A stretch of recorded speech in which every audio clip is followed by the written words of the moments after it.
You wonderful people, you're very kind to animals like us.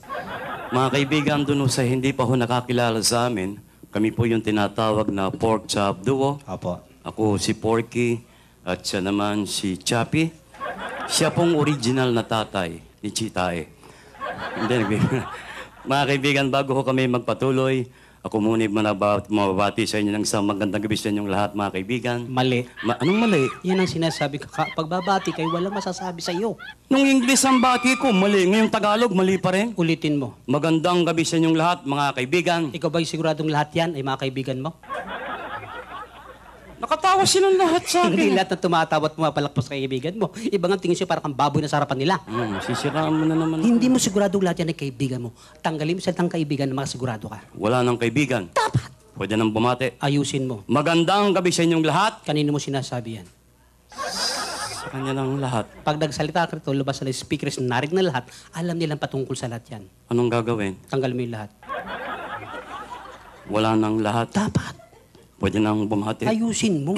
Magandang gabi sa inyo. May kakulitan ka rin. Bakit nga? Alang man tayong dalawa magbatian dito. Siyempre. Kanino mo sinasabi yan? Sa kanila. Alam nilang para sa kalang tanggalin mo inyo. Wala nang inyo. Dapat. Magandang gabi. Ano ba ngayon? Gabi. Hindi tanghali. Hindi. Hindi hapon. Hindi rin. Lalong hindi umaga. Hindi. Huwag mo silang gawing tanga. Alam nilang gabi ngayon. Anong gagawin? Tanggalin mo yung gabi.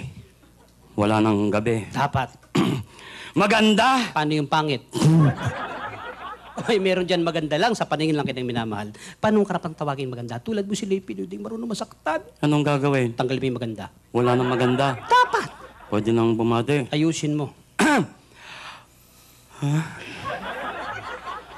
Uwe. Sa akin mga nasa harapan. Paano yun sa tagliran mo? Yan. Importante lang ba sa harapan dyan na tinutumbok mo? Anong gagawin? Eh, tanggalin mo yung harapan. Sa mga walang harap? Buisit.